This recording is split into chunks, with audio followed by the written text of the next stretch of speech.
sa Papa Dudut Stories, ikaw ay hindi nag-iisa.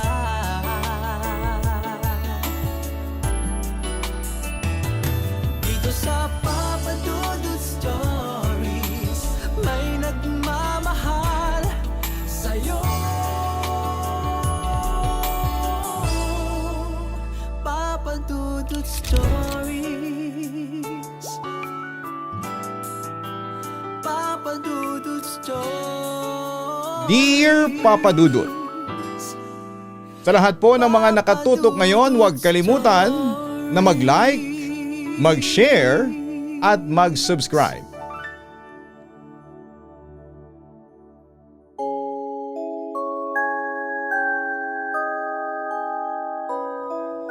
Paminsan-minsan sa buhay natin ay may mga personalidad o tao na hindi natin inaasahan na makakadaupang palad.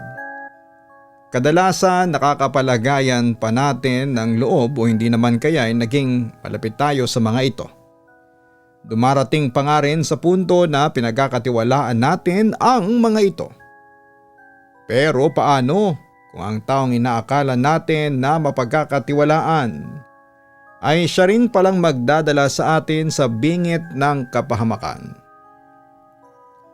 Dear Papa Dudut, ako po si Lester, 41 years old sa huling kasalukuyan.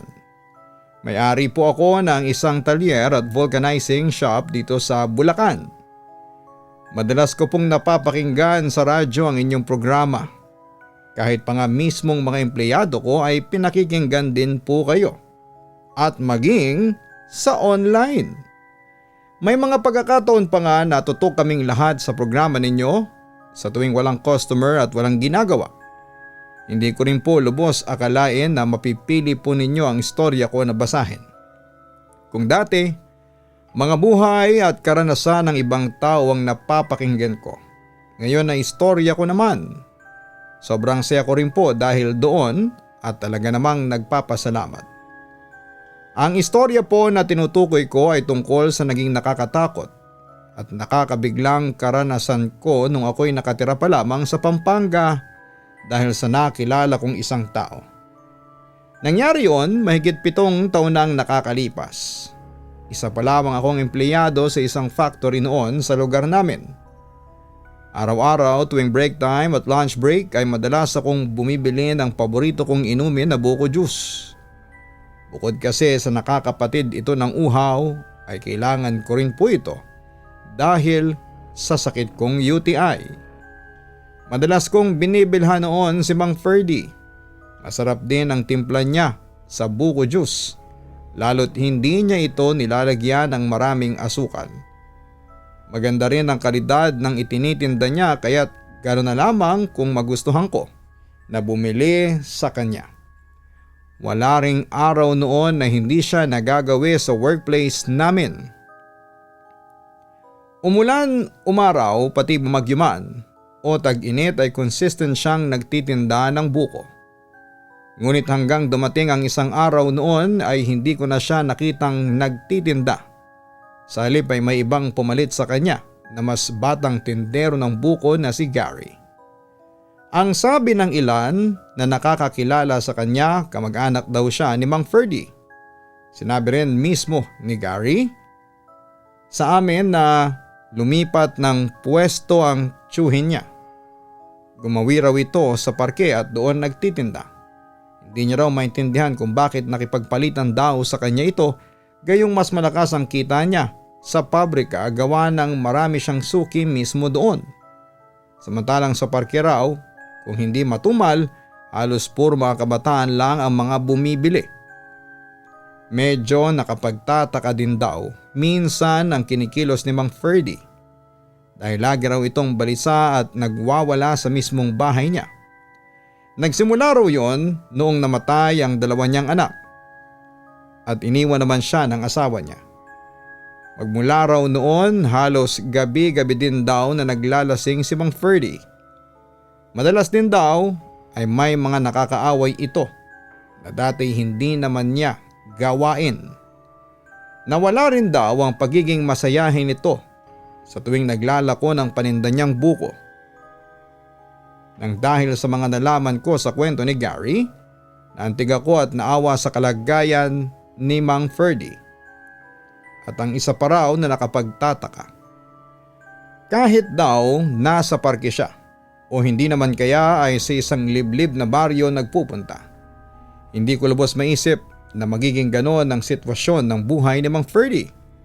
Gayong kinasanayan ko noong siya pa ang nagtitinda sa labas ng factory namin ay palagi siyang ngumingiti at minsan pa nga ay nakakahawa pag tumatawa siya. Palabiro din siya at magaling kasama. Kaya naman pagkatapos ng duty ko sa trabaho ay nagdesisyon akong puntahan siya sa parke para kumustahin at kahit papaano ipasahin siya.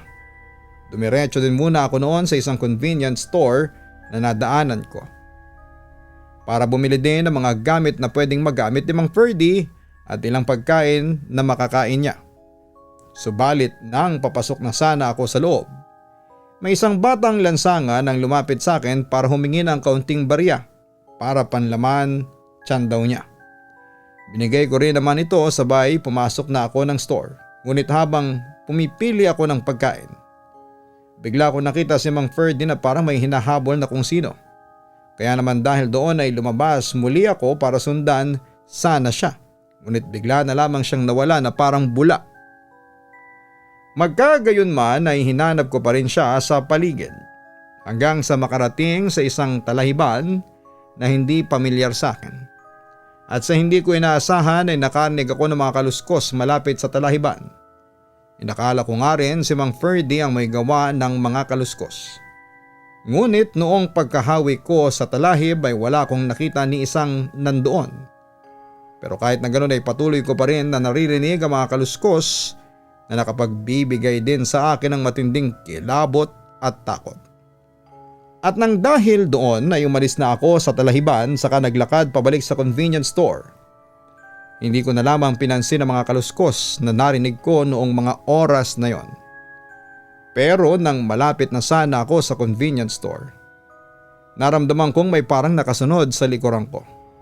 Umigat na rin ang pakiramdam ko noon na akala mo'y may nakadagan sa katawan ko. Para hindi ko may galaw ng maayos ang katawan ko. Pakiramdam ko rin noon ay may naglalakad sa likuran ko. Hindi rin ako makalingon sa takot na baka kung ano lang ang makita ko mismo sa likuran ko. Mga ilang saglit lang ay may dumaan na parang kulay itim na mabilis sa gilid ko. Sa puntong yon ay nangangatog na ako sa takot dahil doon. At sa hindi ko inaasahan ay nakita ko sa harapan ko ang isang nakakatakot na nilalang. May mukha na parang isang unggoy at may matatalas itong ngipin at kuko. Medyo payat din ang katawan nito saka hukot ng likuran. Nanlilisik din ang kanyang mga mata. Unti-unti rin siyang palapit sa akin noong pagkakataon na yon kaya't wala na rin akong nagawa kundi ang tumakbo. Habang tumatakbo ako noon ay napansin kong halos maabutan niya ako sa bilis niyang tumakbo. Mabuti na lang talaga at may nakita ako noon na isang talahib na nakapagtago ako sa isang malaking puno. Dahil kung hindi ay naging pagkain niya ako ng hindi oras. Nung nakapagtago na ako mismo doon ay nakita ko mismo siya na parang may ibang nakita na ibang bibiktimahin dahil sa halip na magpatuloy siya sa paghahanap sa akin ay nawala mismo ang atensyon niya hanggang sa tuluyan siyang umalis para puntahan yung kung anong nakita niya ng mga oras na yon. At nung nakita ko na wala na siya sa paligid ay hindi na ako nag-atubiling umalis sa pinagtataguan ko. Sabay patakbo ako na bumalik sa convenience store kung saan ay binili ko na noon ang mga ibibigay ko kay Mang Ferdy kung sakaling magkita kami. Nang matapos na ako sa pagbili, hindi na lamang ako naglakad para makapunta sa parke kung saan sinabi ni Gary na doon mismo tumatambay ang tiyuhin niya bagkos ay sumakay ako ng tricycle noon. Ngunit habang umaandar ang sinasakyan ko noon ay nakita ko mismo sa side mirror ng tricycle ang nilalang na humahabol sa akin kamakailan lang. Kung kaya dahil doon ay sinabi ko sa driver na bilisan ang pagpapatakbo hanggang sa marating namin ang parke sa bayan. Pagbaba ko ng sinasakyan ko ay muli ko ulit nakita mula sa malayo si Mang Ferdy na para bang hingal na hingal at pagod na pagod. Animoy meron siyang hinahabol o hindi naman kaya'y siya ang hinahabol. Agad ko siyang nilapitan para kausapin sana sa kaibigay ang pinamili ko para sa kanya. Dahil sa hindi ko may paliwanag na dahilan ay bigla siyang tumakbo papunta sa gawing ribulto ng parke. Ngunit kahit na ganoon ay sinundan ko pa rin siya para magbakasakali na kausapin o kahit maibigay ko man lang ang pinamili ko sa kanya noon. At nang makalapit na ako ng tuluyan sa kanya noon ay nadatnang ko siyang nakatalangko at nakayuko. Para bang takot na takot din siya noon. Saka nung sinubukan ko siyang kalabitin ay biglang nagulat at napaatras pa siya. "Lumayo ka sa akin, parang awa mo na. Huwag mo akong saktan." Takot na sabi ni Mang Ferdy sa akin. "May nahong ka, Mang Ferdy, ako to si Lester. Yung suki niyo sa factory, ano po ba kasing nangyari?" Pakalma ko na sabi sa kanya nung may pagkakataon na. Ngunit kahit kumalma siya, hindi niya masabi noon kung ano ba talagang nangyari. Bagkus ay napayakap siya, sabay napaiyak na lamang sa akin. Tila ba may matindi talaga siyang pinagdadaanan o trauma sa kinakaharap. Kaya gano'n na lamang ang paghagulhol niya. Hindi ko na rin siya pinilit na magsalita noon pagkatapos ay binigay ko na sa kanya ang mga napamili ko. Maya-maya lang ay medyo kumalma siya pero hindi pa rin talaga niya sinabi ang dahilan kung bakit siya nagkaganon. Kaya naman sinabi ko sa kanya na naaawa ko dahil ganon ang sinapit niya sa kabila ng pagsusumikap niya sa buhay bago kami tuluyang umuwi noon. Sinubukan ko pa nga siya na samahan pa uwi sa kanila pero tinulak niya lamang ako. Kinaumagahan noon habang nakasakay sa tricycle papasok sa trabaho ay nadaanan ko ang isang kumpol ng tao sa gilid ng talahiban.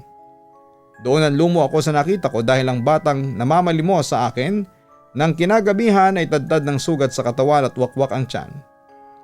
Tila karumal-dumal ang sinapit ng bata. Naanimoy walang awang gumawa noon sa kanya. Narinig ko na lamang din ang ilang usapan ng mga naroroon. Ang sabi nila ay mukhang kagagawan daw yon ng pag-alagalang aswang sa lugar namin. Kaya naman dahil doon ay bigla na lang ding naalala ko noon ang nakakatakot na nilalang na siyang nagpakita sa akin bago ko makita ulit si Mang Ferdy.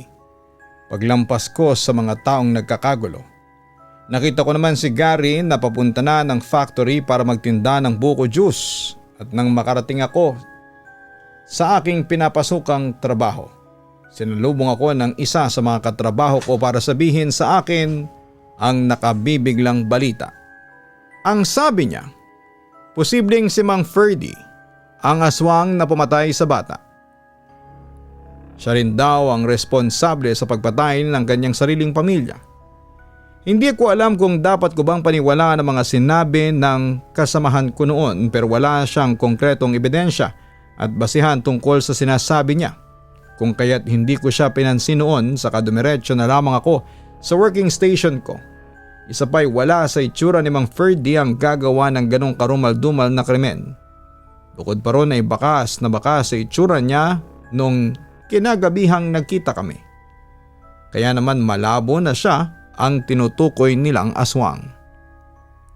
Mga ilang oras ang nakalipas noon, lunch break na namin, saktong kailangan ko rin ng maiinom na buko juice kaya't bumili ako kay Gary na siyang pumalit kay Mang Ferdy na dating nagtitinda noon.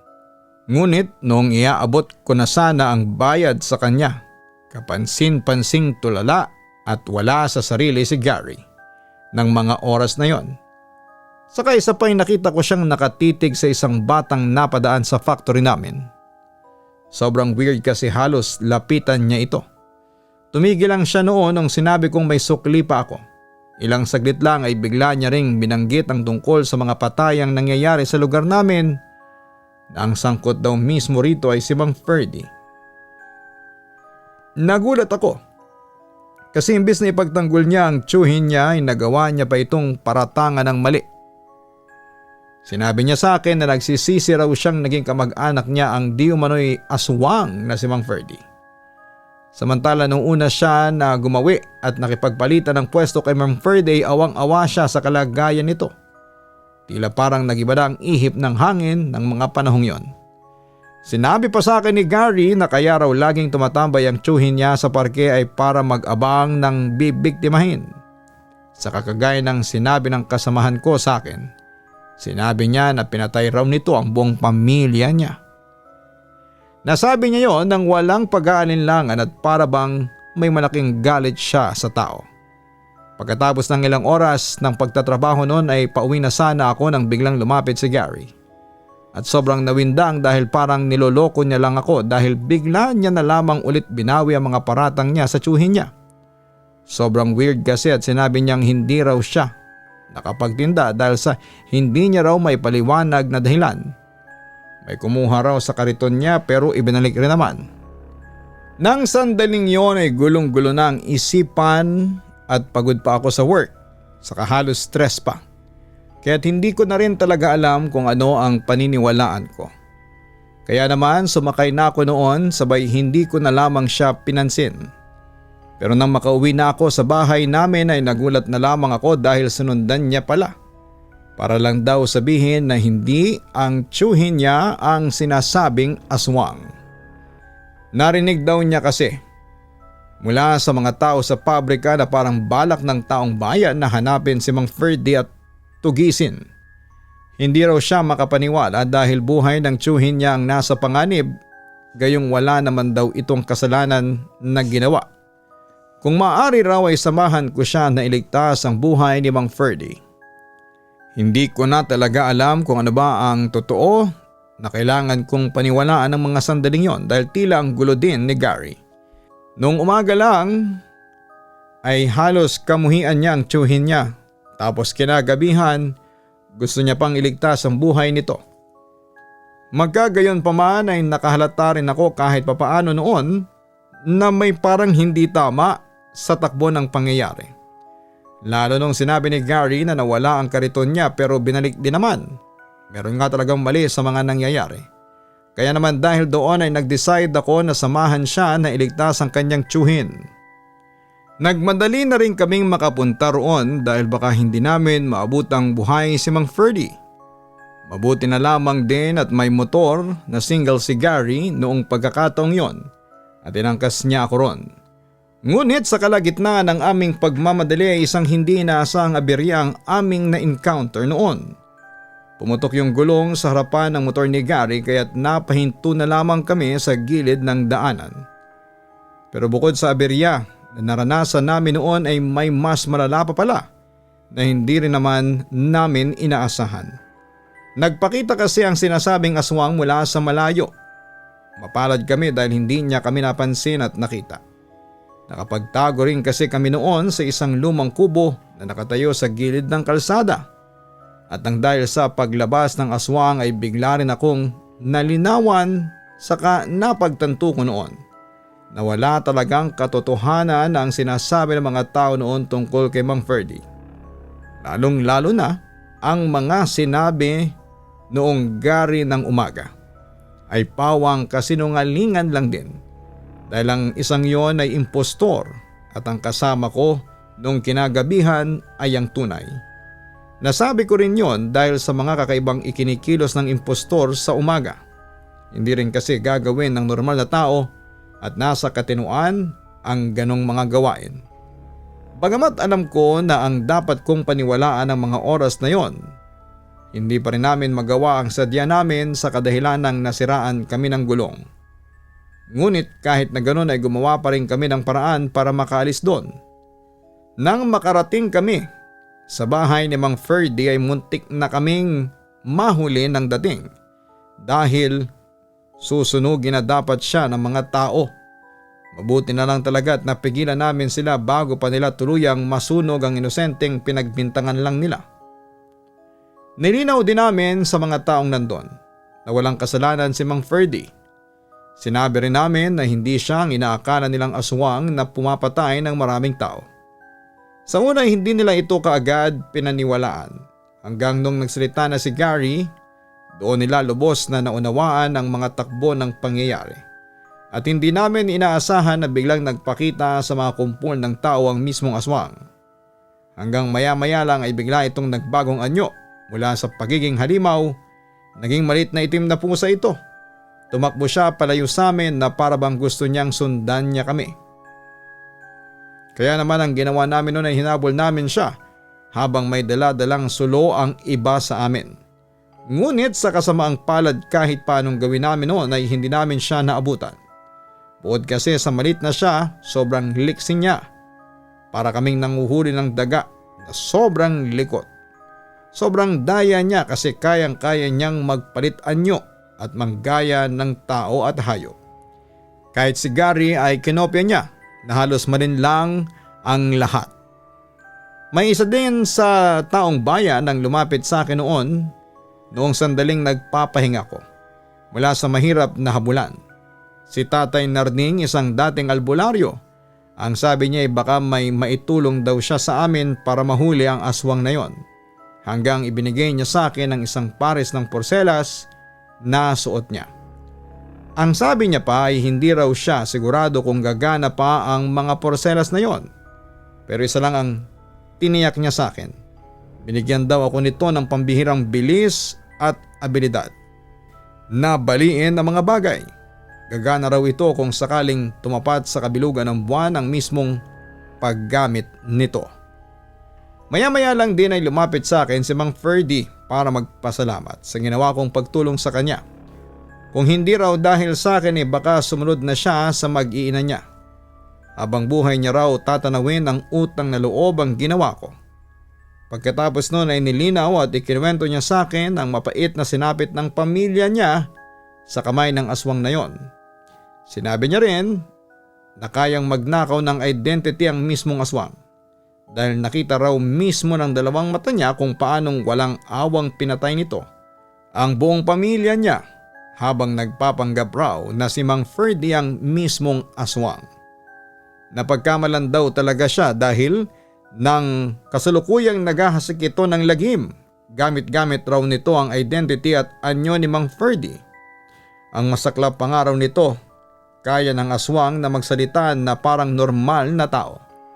Pagkatapos kong marinig ang mga kwento niya ay nabuhayan ako ng loob at napag-isip-isip kong kailangan na tulungan ko sila Mang Ferdy. Ginawa ko rin yon kahit pa hindi ko siya kamag-anak o kadugo man lang. Ginawa ko yung bagay na yon dahil sa awa at galit na rin sa gumawa noon sa kanya. Kaya't pagkatapos naming mag-usap ay dumiretso ako sa bahay ko para kumuha ng mga sandata na pwede kong gamitin hanggang sa nakita ko ang lumang karet ng tsuhing ko na ginagamit niya sa paggapas ng palay noon.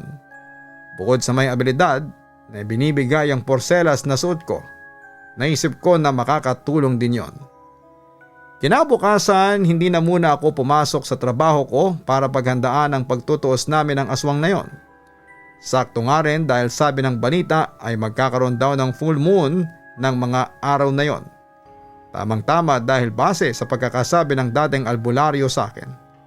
Lumalabas daw ang kapangyarihan ng porselas kaya naman inalaan ko rin ang buong maghapon ko noon sa pagsasanay at pag-iisip kung paano ko gagamitin ng maayos ang binigay niya.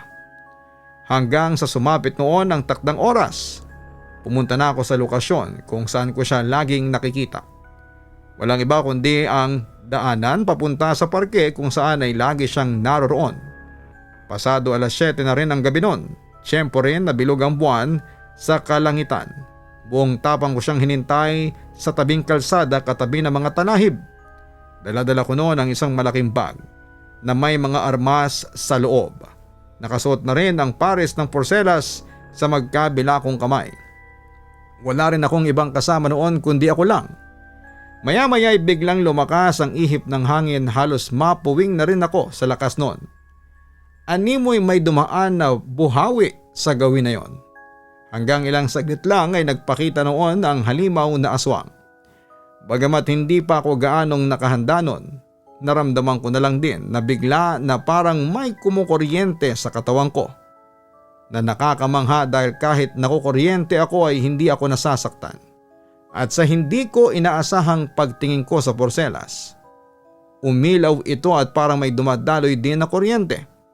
Pakiramdam ko rin noon ay sobrang gaan ng katawan ko. Nagulat na lang din ako nang bigla akong sumugod nang hindi ko namamalayan. Inatake ko ang halimaw ngunit kaagad din siyang nakailag. Sobrang ikinamangha ko ang tagpong yon. Dati sa pelikula at mga palabas napapanood ang mga ganong pangyayari at hindi ko lubos maisip na para kong naging isang superhero ng mga sandaling yon. Ilang sandali lang din siya naman ang galit na umatake sa akin pero hindi ko lubos maintindihan kung bakit kusang kumikilos ang katawan ko na para bang may reflexes na nangyayari sa katawan ko noon. Hanggang bigla na lang akong lumutang sabay lumipad. Para kung sa panaginip din ng mga pagkakataong yon. Sa mga sumunod na pangyayari, biglang kumilos ulit ang katawan ko pero sa puntong yon ay napuruhan ko siya sa bandang leeg dahilan para biglang bumagsak siya at nangisay ng hindi oras. Maya-maya pa ay bigla din siyang nagliyab na para bang sinunog siya kahit na hindi naman. Ngunit nang sandali din na yon ay biglang nawala sa kamay ko ang porselas. At sa palagay ko ay kaya yon nawala ay dahil tapos na ang pakikipaglaban ko sa halimaw na aswang. Hudyat din yon na nagtagumpay akong mapabagsak siya. Mga ilang minuto lang ang nakalipas noon biglang nagdatingan ang kumpol ng mga tao kasama ron si Gary at ang tiyuhin niyang si Mang Ferdy. Lahat sila ay may mga tig-iisang sulo. Sumunod raw sila para makasiguradong matatalo ko ang aswang. Kaya naman hindi ako nag-atubili na sabihin sa kanila na natalo ko na ito mismo gamit lamang ang porselas. Sinabi ko rin na nagliyab ito ng kusa pagkatapos nitong bumagsak. Itinuro ko rin sa kanila ang nooy nasusunog na aswang na nasa kabilang dulong kalsada. Nung una ay hindi sila makapaniwala dahil paano ko raw yon nagawa na ako lang mag-isa. Hanggang sinabi ko na lang na tinulungan mismo ako ng porselas na suot-suot ko. At pagkatapos ko na matalo ang aswang ay bigla na lamang itong nawala sa kamay ko. Nang dahil sa mga sinabi ko ay binuhat nila ako at nagpugay sila sa ginawa kong kabayanihan. Ang saya talaga ng pakiramdam ko noon. Para akong boksingero na nanalo sa laban. Pagkatapos po noon ay bigla na lamang yumakap sa akin si Mang Ferdy at lubos na nagpasalamat sa ginawa ko. Dahil nabigyan ko na raw ng hustisyang naging pagkamatay ng pamilya niya. Utang na loob niya raw yon sa akin. Lumipas ang ilang taon at sariwa pa rin sa alaala ko ang karanasan na yon. Karanasan na hindi ko talaga malilimutan sa buhay ko nung ako'y nasa probinsya. Karanasang minsan pa na makadaupang palad ko at makalaban ko ang isang nilalang. Tunay na nakakamangha and at the same time ay nakakatakot din. Uli kong balita kay Mang Ferdy noong 2024 ay bumalik ulit siya sa pagtitinda ng buko. Nag-asawa ulit siya at ngayon daw ay kasalukuyan na nakatira sa Tarlac. Ako naman ay naging isang owner ng talyer sa Bulacan at nakapangasawa ng kapwa ko factory worker dito mismo. Nagkaroon din kami ng 2 supling na parehong babae. Nawa sa mga nakapakinig ng aking kwento ay hindi lang kayo basta natakot, kundi magsilbing aral din po sa inyo na nandirito. Muli ang inyong masugid na tagapakinig, Lester. May mga pagkakataon talaga sa buhay natin na susubukin tayo ng pagtitiwala sa tao, yung tipong gagawin ang lahat ng mga nakapaligid sa iyo upang wag mong pagkatiwalaan ang nararapat mong paniwalaan. Pero ang mahalaga lang din ay ang kumapit tayo at wag basta-bastang nagpapadala sa mga sinasabi ng kung sino-sino lang, lalo na't pinangahawakan natin ang paniniwala nating yan. Patunay lang din dyan ang istorya na binahagi ng ating sender na si Lester na sa kabila ng mga pagsubok sa paniniwala niya ay hindi pa rin siya nagpatinag bagkus ay tinulungan niya pa itong hanggang katapusan na magapi ang kasinungalingan. Ito po ang inyong Papa Dudut na laging nagsasabi sa kabila ng ups and downs ay meron pa ring katagumpayan. Ang kwento natin ngayon ay binigyang kulay ni Christian Estrope.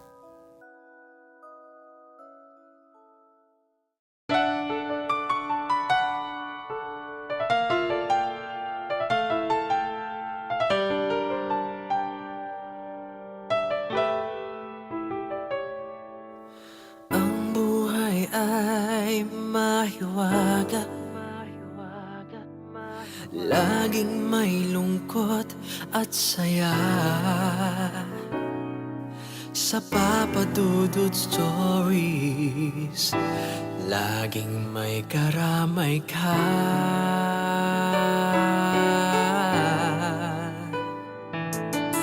Mga problemang kay bigat, dito ay pakikinggan ka. Sa Papa Dudut Stories, kami ay iyong kasama.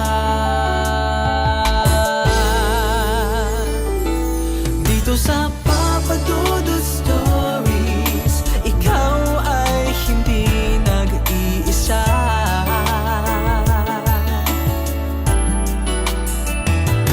Dito sa Papa Dudut Stories, may nagmamahal sa'yo. Papa Dudut Stories, Papa Dudut Stories,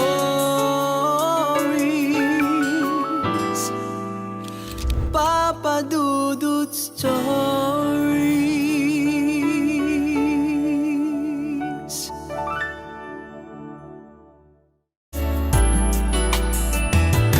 Dito sa Papa Dudut Stories, may nagmamahal sa'yo. Papa Dudut Stories, Papa Dudut Stories. Hello mga ka-online, si Papa Dudut po ito. Nag-enjoy ka ba sa ating kwento ngayong araw? Huwag kalimutan na i-share, mag-like at mag-subscribe. Maraming salamat po.